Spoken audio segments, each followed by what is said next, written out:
What's up, guys? This is Higgins with Legal Automations. I'm on a quest to try out every filament in every color.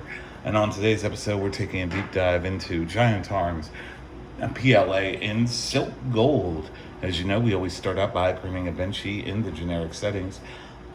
This one had some stringing issues and a little bit of overhang issues, as you will see. So we're going to see about getting these settings dialed in, seeing what we can do to make it work.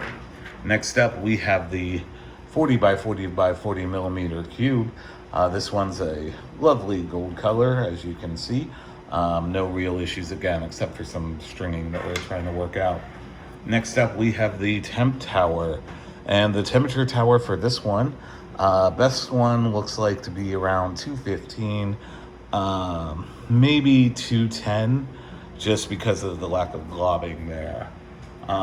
Next up, a retraction test. So the retraction test had some issues, as you can see. This kind of just illustrates how you shouldn't be printing parts that need to bear weight on with silk PLA. Next up, the max volumetric speed test.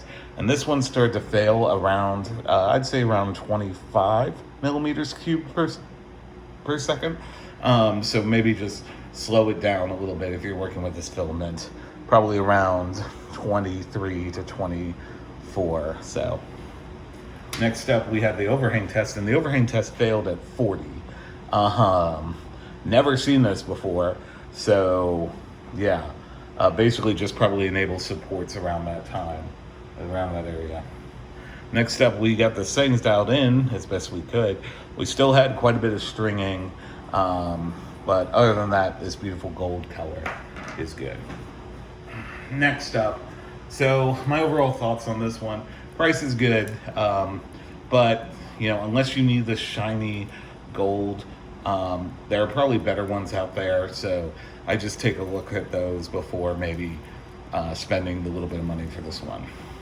Anyway, it's been Giantarm's PLA in silk gold. If you're, I've been Higgins with Legal Automations. I'm a relatively new channel. I'd appreciate a like, comment, subscribe, all the nice YouTube things, and I will be kind to each other. And I'll see you at the full route. See you next time.